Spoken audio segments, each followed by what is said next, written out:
The person you love is your helpmate. God knows it is not good for you to be alone, and that is why He brought the person to your life as a helpmate and used love to bind the both of you together.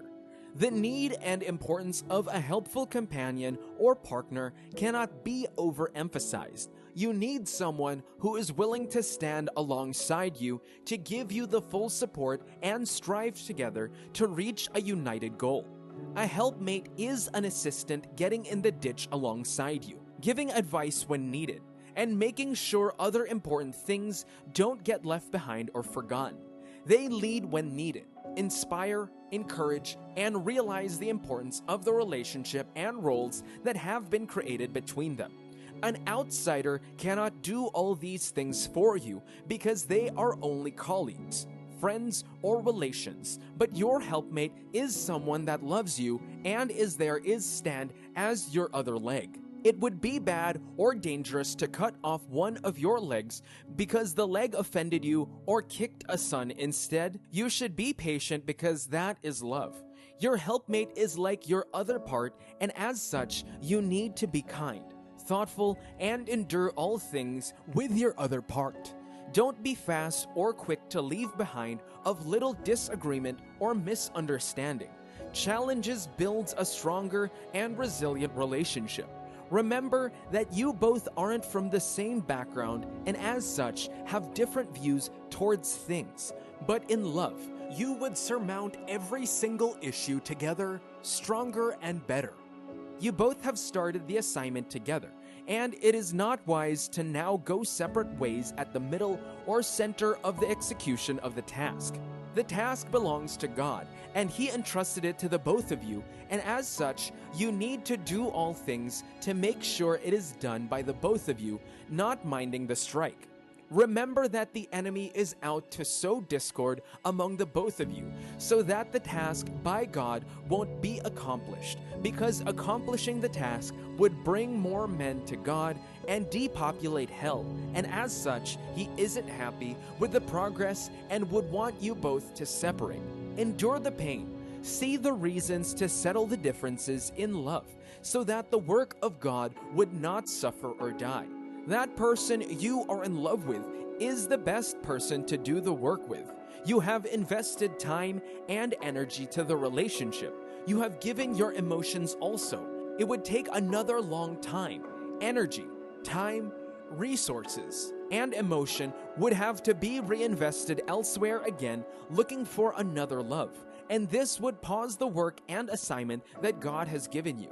Time is of essence. God didn't make mistake by bringing both of you together. Settle all things with kindness. All that glitters is not gold. The person who loves you and you love the person is yours to have and keep forever. The grass you are looking over here might not be as you are seeing it. That which is glittering from afar might not be so. You have seen it all with the person you love, and the person still loves you.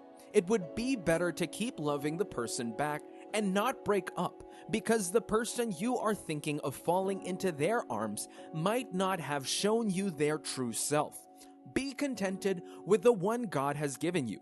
Be satisfied with the love God has given you. When there is love, it is easier to move together. The character and everything you have known, you have carried it all from time, and it is better to don't leave now. It would keep getting fine. God approved it from the beginning and brought the person your way. Let the love grow. Settle down. Be calm and patient. As the common saying, the angel you know is better than the angel or saint you don't know. Be patient. Be tolerant. Have a forever mentality. It would surely be fine and be better. It wasn't a mistake. It wasn't by error that God brought you both together and allowed the love to grow. If you have God in you, you would endure because He is love, and no matter the differences, it can be settled and resolved in love. Number 4. Many people out there are only interested in their development, but this person has shown you unlimited love and has given you their heart, time, and resources, and has succeeded in making you better off than how they met you. Your life has progressed from how it was when you people first met.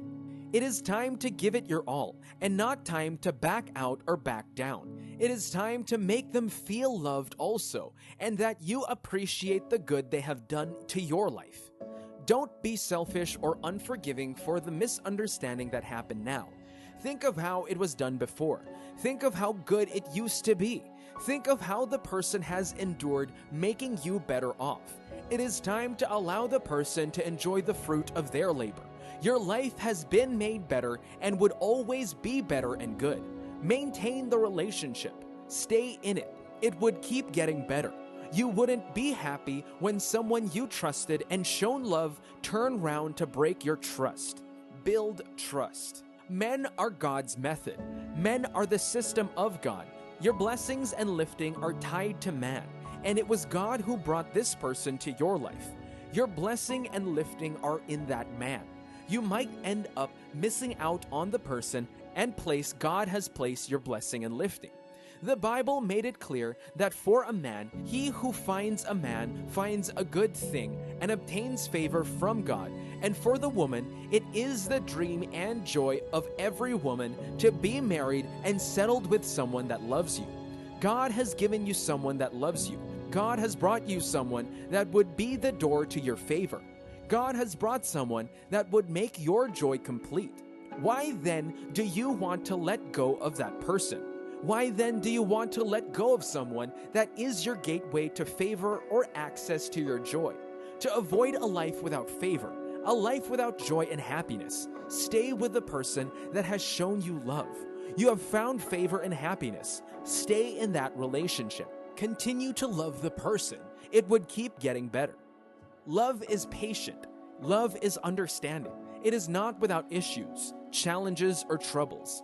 Trials and challenges are part of the relationship process. Endure the pains now and enjoy the benefit that comes with and in the love. It's a training process, it's a building process, and it's a making process. You are set to achieve the best and have the best. It would certainly get better with time. Time builds and makes things better. As a single waiting on God to bless you with your real spouse, I mean the one, and not just settling for anyone who claims to be in love with you, can be one of the most frustrating, tiring, and depressing periods of your life. It makes you doubt yourself, bring up questions and answers them by yourself because you are trying to convince yourself that nothing is wrong with you. You also look at the number of all the relationships that you have had in your lifetime, which has always been from one terrible experience to another, and you want to ask God if there is someone out there for you. You look at all your friends and even people you are older than getting married before your eyes every single Saturday, and you wonder why your case is different.